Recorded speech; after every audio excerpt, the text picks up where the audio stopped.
샬롬! 류 선생의 구속사 천국열차, 유도순 목사님의 신구약 성경 파노라마를 낭독하는 시간입니다. 출애굽기 27장, 번제단과 성막들의 식양, 요절은 27장 8절입니다.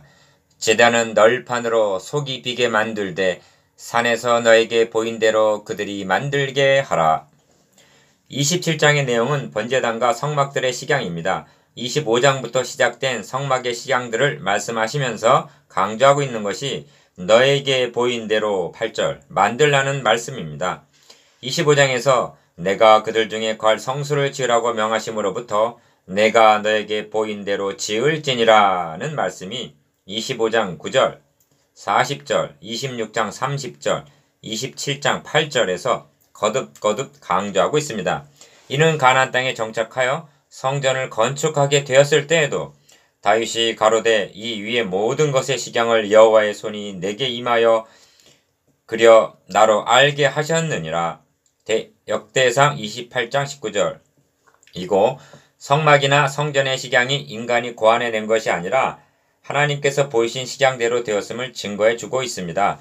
그렇다면 하나님은 왜 이처럼 너에게 보인 대로 만들라고 강력히 명하시고 있는가?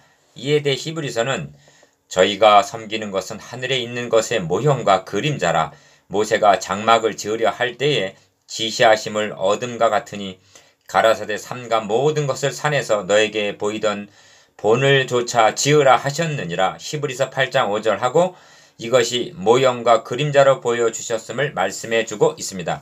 그렇다면 번제단과 성막들의 구속사적 의미가 무엇일까요?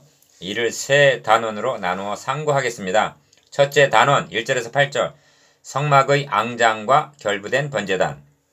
둘째 단원 9절에서 19절 번제단과 결부된 성막들. 셋째 단원 20절에서 21절 번제단과 결부된 등불.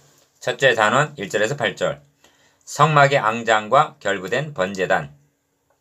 너는 조각목으로 장이 5규빗, 광이 5규빗의 단을 만들되 네모 반듯하게 하며 고는 3규빗으로 하고 1절. 여기서 말씀하는 단은 번제단을 뜻합니다. 번제단은 하나님께 번제, 속죄, 죄, 화목제 등을 드리는 단입니다. 그리고 그 위치는 또 회막의 성문 문 앞에 번제단을 두고 번제와 소제를 그 위에 드리니 여호와께서 모세에게 명하신 대로 되니라. 40장 29절 라고 한 대로 성막문에 들어서면 최우선적으로 만나게 되는 위치인 성막들에 있었습니다. 그러므로 하나님 앞에 나아가기 위해서는 이 번제단을 반드시 통과해야만 했던 것입니다. 번제단을 통해서 계시하고자 하는 바는 말할 것도 없이 그리스도께서 우리 죄를 대신 담당하실 십자가를 예표하고 있습니다. 누구든지 번제단을 통하지 않고는 하나님 앞에 나아가는 것이 불가능한 것입니다. 그러므로 번제단은 금으로 만든 법궤와는 달리 놋으로 만들라고 명하셨던 것입니다. 성경에서 놋은 심판을 상징하고 있습니다. 이 점이 모세가 놋뱀을 만들어 장대 위에 다니 뱀에게 물린 자마다 놋뱀을 쳐다본 즉 살더라 에서 나타납니다. 민수기 21장 9절. 이는 우리 대신 심판을 받아 십자가에 높이 달리실 주님의 모형이었습니다. 이 점에서 하나님이 말씀하시는 순서에 주목할 필요가 있습니다. 하나님은 성막 앙장을 먼저 말씀하신 26장 1절에서 14절 후에 번제단 27장 1절에서 8절을 만들라 하시는 것입니다.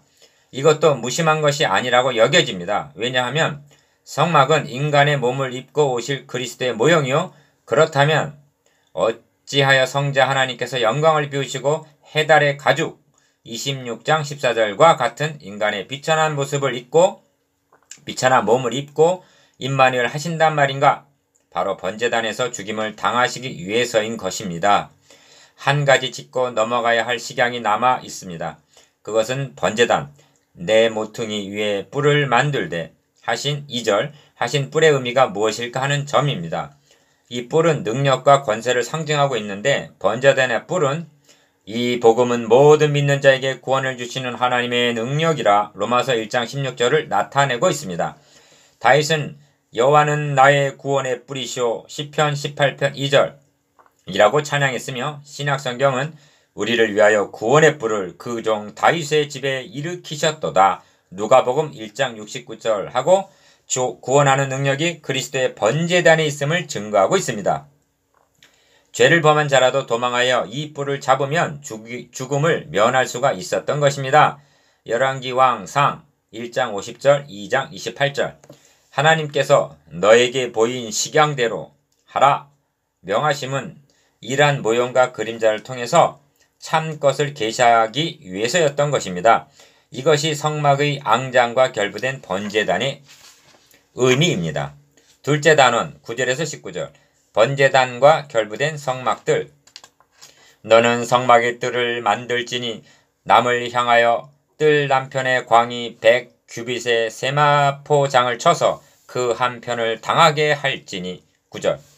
성막을 세마포장으로 울타리처럼 둘러치라고 말씀합니다. 그 안이 성막의 뜰인 것입니다. 이 뜰을 만들기 위해서는 성막을 고정하기 위한 기둥이 필요한 것입니다. 그래서 한쪽 면에 그 기둥에 스물이며 10절 하고 고정할 기둥을 세우라 하십니다. 이 포장으로 말미암아 성막은 외부와 구별이 되었던 것입니다.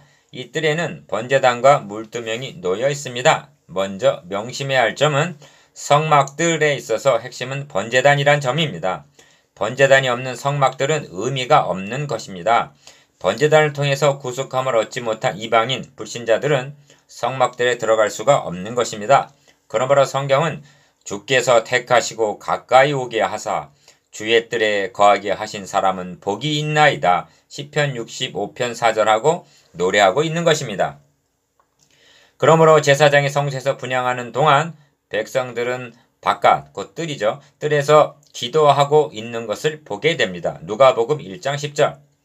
이런 의미에서 성막들은 하나님의 교회를 상징한다고 말할 수가 있습니다. 그리고 세마포, 포장은 하나님의 교회가 세속화되지 않도록 거룩하게 구별함을 나타내고 있습니다.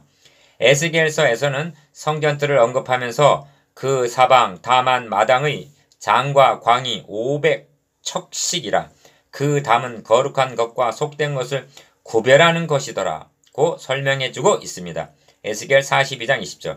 거룩하게 구별하심의 뜻이 세마포라는 말씀에서도 나타납니다. 계시록에 보면 그에게 허락하사 빛나고 깨끗한 세마포를 입게 하셨은즉 이 세마포는 성도들의 옳은 행실이로다 하십니다. 계시록 19장 8절. 세마포장의 구별이 없게 될 때 하나님의 교회는 세속화되고 마는 것입니다. 이처럼 성막들을 세마포장으로 거룩하게 구별하기 위해서 기둥이 필요한 것입니다. 기둥이라는 말이 10번이나 나옵니다.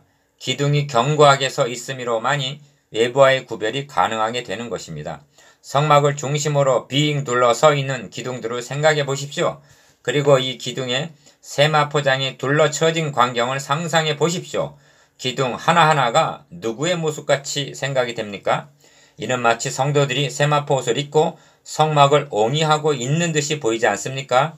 진실로 이 기둥들이 우리들의 모습을 나타내주고 있다면 나 같은 죄인이 세마포 옷을 입고 견고하게 설 수가 있는 것은 오직 번제단이 있기 때문이며 그 번제단 내 모퉁이에 뿔이 있기에 가능한 것입니다. 이것이 번제단과 결부된 성막들의 의미입니다. 셋째 단원 20절에서 21절. 번제단과 결부된 등불. 너는 또 이스라엘 자손에게 명하여 감람으로 찢어낸 순결한 기름을 등불을 위하여 너에게 가져오게 하고 끊이지 말고 등불을 켜되 아론과 그 아들들로 회막한 증거계 앞 휘장 밖에서 저녁부터 아침까지 항상 여호와 앞에 그 등불을 간검하게 하라. 이는 이스라엘 자손의 대대로 영원한 규례니라. 20에서 21절. 첫 번째 백성들에게 감난유를 가져오게 해서 두 번째 끊이지 말고 등불을 켜되 세 번째 제사장들로 하여금 저녁부터 아침까지 등불을 간검하게 하라 하십니다. 즉 등불에 불똥이 안게 되면 불이 꺼질 염려가 있기 때문에 이를 보살피라는 말씀입니다. 이때 사용하게 하시려고 그 불집게와 불똥 그릇도 정금으로 만들라고 명하셨던 것입니다. 25장 28절. 먼저 생각하게 되는 것은 등불을 켜고 간검하라는 말씀을 어찌하여 여기서 말씀하고 있느냐 하는 점입니다. 논리적인 생각으로는 이 말씀이 등대를 만들라, 불짓게를 만들라 25장 31절에서 40절이라는 문맥에서 주어져야만 자연스러울 것 같은데 성경은 번제단과 성막들을 말씀하시는 문맥에서 말씀하고 있다는 점입니다. 그러므로 이를 상관 우리들도 등불을 켜되 저녁부터 아침까지 항상 켜라는 말씀을 번제단과 결부시켜 생각해야만 하는 것입니다. 성경이 그렇게 하고 있기 때문입니다.